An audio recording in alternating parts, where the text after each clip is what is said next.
So you've picked out your mold and your hooks and you're ready to start pouring. Well, in today's episode, we're going to show you all the prep work and how to safely pour your own jigs in today's episode of Lead Pouring 101.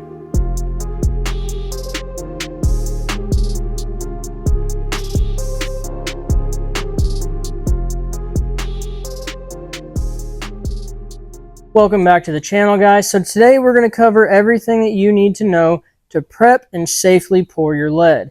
Now, safety is going to be a big topic, and that is what I want to touch on first. Now, you're going to have all of your obvious safety precautions, such as a heat-resistant leather gloves, safety glasses, and things of that nature. Now, the big one within lead pouring, and which is kind of, debatable, is toxic fumes. So just like with soft plastics, you want to be in a well-ventilated area or wear a respirator. Now, the reason I say this is kind of debatable because you've got some people that say when lead starts to melt, it emits toxic fumes that are harmful to your health. Then there are people that say that it doesn't actually produce those fumes until lead starts to boil, which is beyond the capabilities of these lead pots. I'm going to urge you to do your own research. I'm not a chemist. I don't know. I can't tell you for sure which one is correct. So do your own research or just err on the side of caution, either be in a well-ventilated area or wear a respirator. Now, one extra safety tip that I would like to touch on. So when I first started pouring, I just plugged my lead pot in, threw my ingots in there, and walked away. I would start grabbing molds, hooks, powder coat, whatever I was going to be using for the day. Well, there were a couple times where I came back and I found that the lead had started to melt and actually started to drip out of the bottom of the lead pot. Now, you'll see here I have a tray underneath my lead pot as well as an ingot mold. So this serves as two things. If your lead drips, it's going to collect in the ingot mold. If for whatever reason something malfunctions and all of your lead just starts to pour out, I have this ingot mold that's going to collect at least 3 pounds of lead. But then I also have this tray underneath it. This tray serves two purposes. It keeps all of my stuff together, but it's also an overflow catch if the lead were to just start pouring out. Because if it were to malfunction and start pouring, you have no way to stop it. I work on a wooden workbench. I don't want my lead to overflow onto wood and potentially start a fire. So either keep a very close eye on your lead pot the entire time, have some sort of safety, what I'm going to call a catch pan underneath your lead pot. Just make sure that you're not going to put yourself in a situation to where it can get unsafe very quickly. So now that we've kind of touched on safety a little bit, just one more thing. If you're unsure about anything, err on the side of caution. Go overboard when it comes to safety. There is never going to be a fishing lure that is worth risking your health for. So err on the side of caution. Make sure you're doing things appropriately. Now that we've kind of covered safety, let's get into the nitty-gritty. So lead. You're going to need lead to make your own jigs. Now, this is another one of those topics where you're going to have people talk about hard lead, soft lead, different materials such as tin and additives that you can add to your lead. We're going to keep it very simple. Get pure, clean, soft lead. You're going to have the easiest time and the most fun just keeping it simple with pure, clean, soft lead. You're going to hear me say that a couple times. I want to emphasize that. So you're going to see people that try to go to tire shops and get wheel weights and melt them down and flux them and clean it and do all that. It's not worth your time for the most part.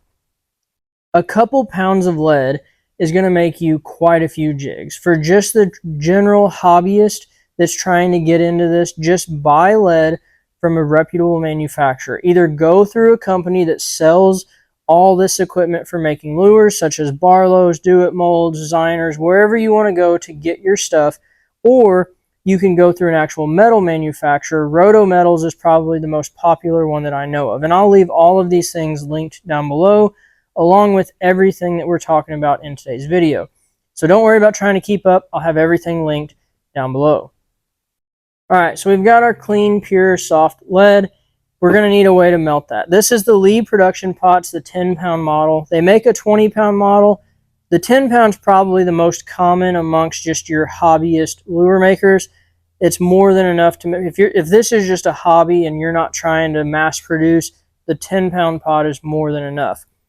Now, When it comes to melting your lead, there's a little bit of prep work that can be needed sometimes before you're actually ready to pour your lead. I'm going to show you that, and that involves fluxing or cleaning of the lead. Now, even though you buy pure clean lead, sometimes there are minor impurities within the lead, or if you're like me, this shop isn't just a lure making shop, it's my workshop.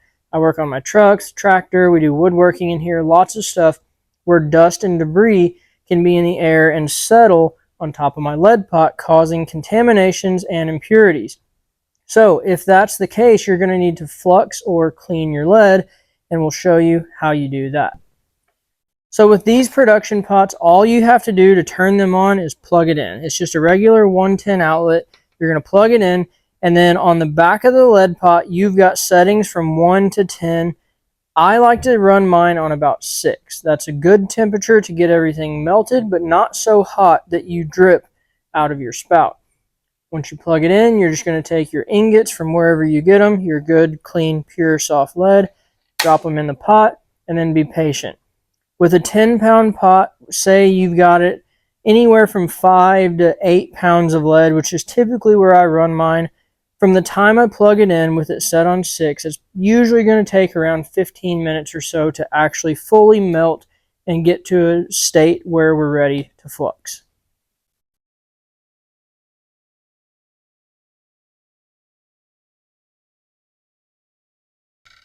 So as you can see here, our lead is melted, but it doesn't really look all that great right here on top. Well, that's just all the impurities that have settled on the top of the lead pot while it was just sitting here. So what we're going to do, I use this lead fluxing compound from Frankfurt Arsenal. Now, some people will use candle wax.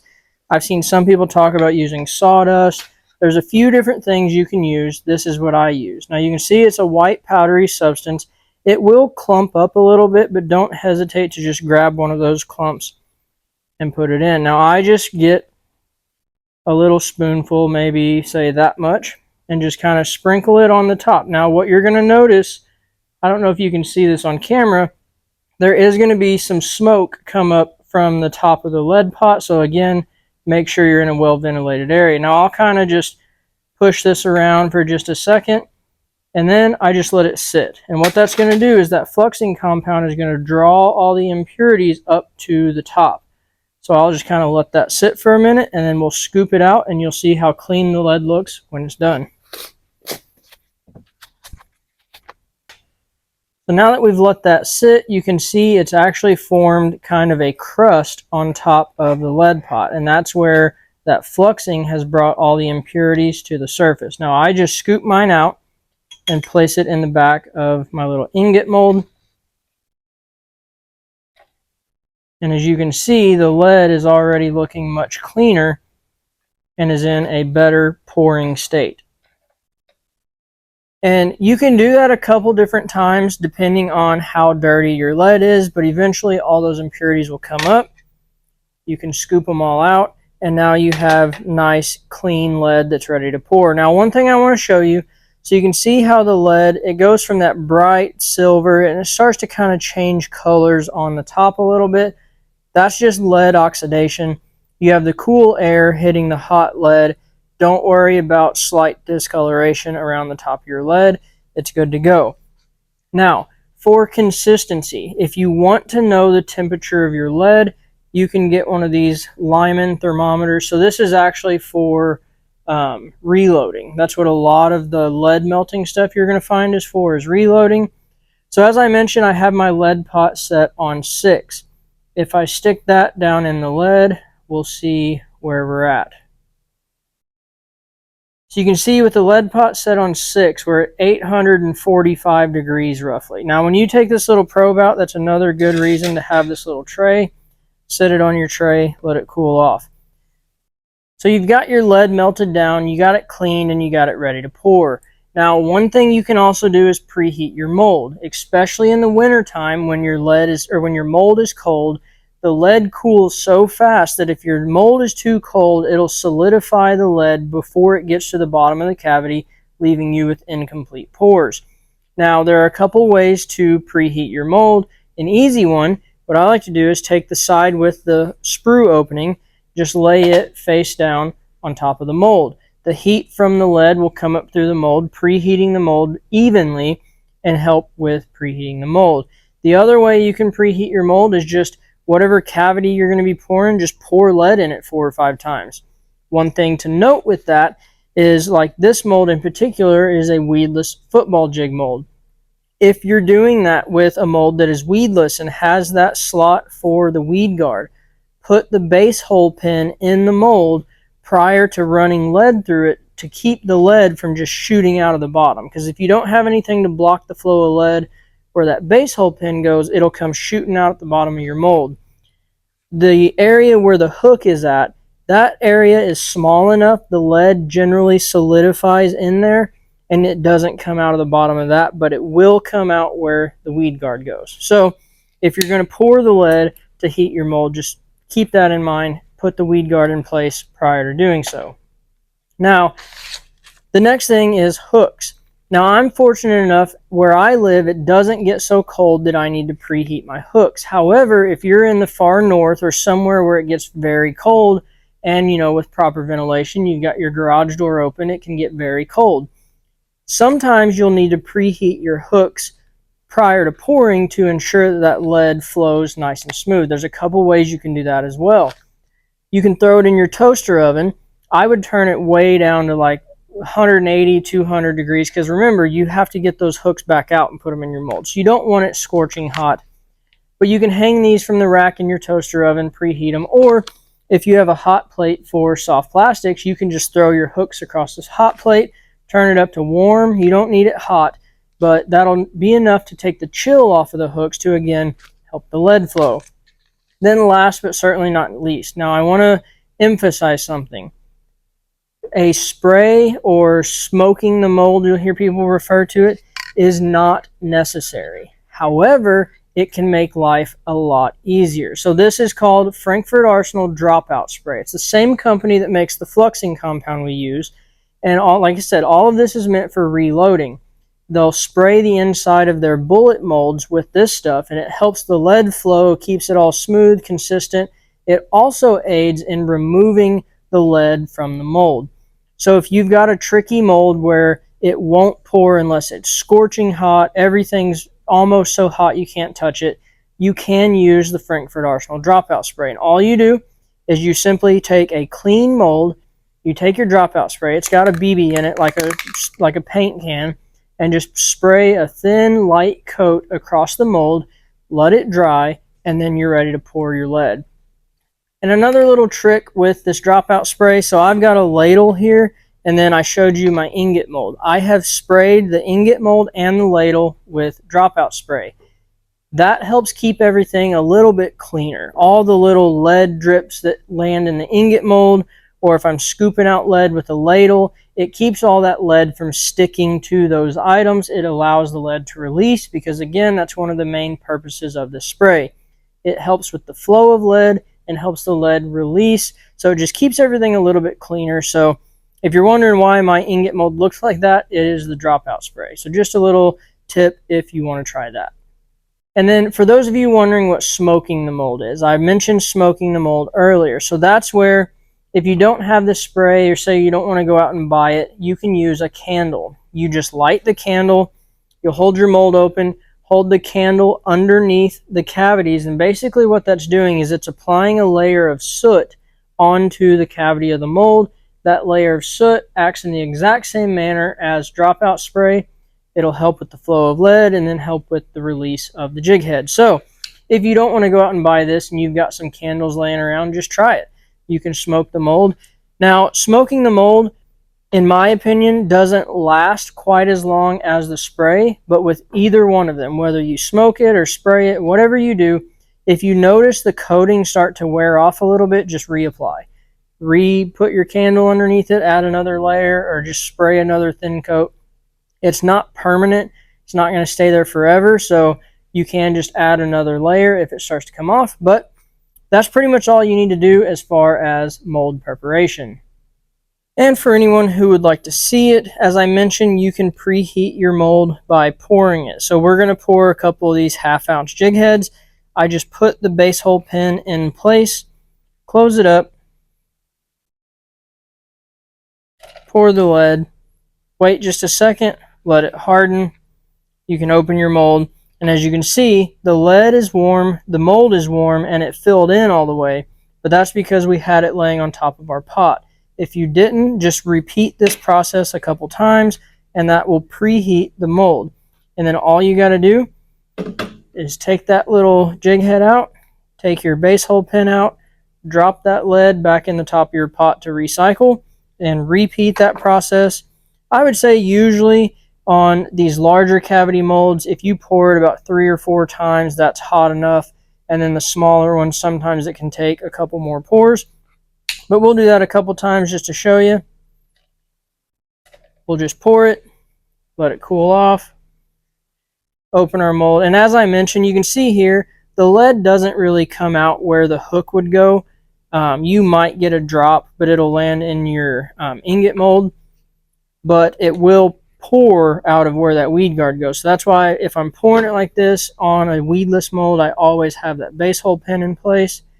Again, just drop that back in the top of the pot. And now our lead is nice and hot, preheated, and ready to pour. And for those of you that watched our hook video, this is that owner deep throat hook that I talked about. This is in a football jig mold. When I pour jigs with a weed guard, I like to use these Teflon pins instead of the metal pins. But I like the metal pins when pouring to preheat because that little mushroom-shaped collar locks that pin in place. But as you can see here, we've got our hook in our mold, we've got our Teflon pin. Make sure you have that Teflon pin shoved all the way up against the shank of that hook. That'll make sure that you have enough space for the weed guard to get glued in once you're done. Close the mold, make sure it's nice and sealed. There's no gaps in the middle. And one of the most common mistakes I see when pouring is people hold the lead mold way down here. Hold that mold as close to the spout as you can when you pour. As I mentioned, that lead cools extremely fast. So if you're holding your mold way down below it, you can actually be cooling that lead so much that it will prevent your lead from filling in all the way. So hold it up to the spout as close as you can. And after you wait for just a second, you can open your mold and see how well it poured. You can see here we preheated our mold, we used dropout spray, we had our lead nice and clean, and we got a nice complete pour. And there you go. That is everything that I generally do prior to pouring the mold. I'll get my lead nice and hot, I'll clean it, flux it, get all the impurities out if it's needed. I make sure the flow of lead coming out of the pot is nice and strong, preheat my molds, throw the hooks in, start pouring, and have a good time. What I would love to hear is from some of you that have done this for a long time. Do you do some of the same things that I do, or do you do something different? Let us know down in the comments, because maybe the technique that you're using can help someone else out, and that technique may suit them better than the way I do it. Now, not every mold is going to take all of that prep work. Take a mold that's just a jig head, like the freestyle mold, for example. It's just the jig head portion that's the lead. There is no lead keeper on that mold. Those molds are going to fill extremely easy. You're not typically going to have issues pouring those. Now on the other side of the spectrum, a mold like the Manic Mullet, where that lead keeper, it's a barbed keeper that goes fairly far down the shank of the hook. I see a lot of people have trouble with that. On a mold like that, it is very important to have a preheated mold, sometimes preheated hooks, and a nice flow of lead coming out of your lead pot to prevent partial pours on that mold. And anyone curious about partial pours and how to remedy that, don't worry. Part 4 of this series, which will be our next video, is going to take a deep dive, everything troubleshooting. We're going to teach you how to figure out why your mold's not pouring, what's causing it, and ways to address it so that you can get complete pours. Because nothing is more frustrating than spending a lot of time getting everything ready, pouring your mold, and it doesn't fill in. Trust me, I know how you feel. We've all been there. So the next video is going to be everything troubleshooting. Hopefully you guys found this video useful. I'm hoping my vision for this video series is kind of starting to come together. So we showed you guys in part 1 how to pick out a mold. Part 2 is all about selecting hooks. This video, part 3, is just everything that you kind of do prior to pouring. Once you acquire everything that you need, what you do prior to actually pouring it. And again, The next video, part 4, will be all about troubleshooting. So if you get all the stuff, you follow all these steps, and you're still having issues, we'll try to clarify that in the next video. But hopefully you guys are liking this series. If you do, hit that like button, subscribe to the channel, and we'll see you on the next one.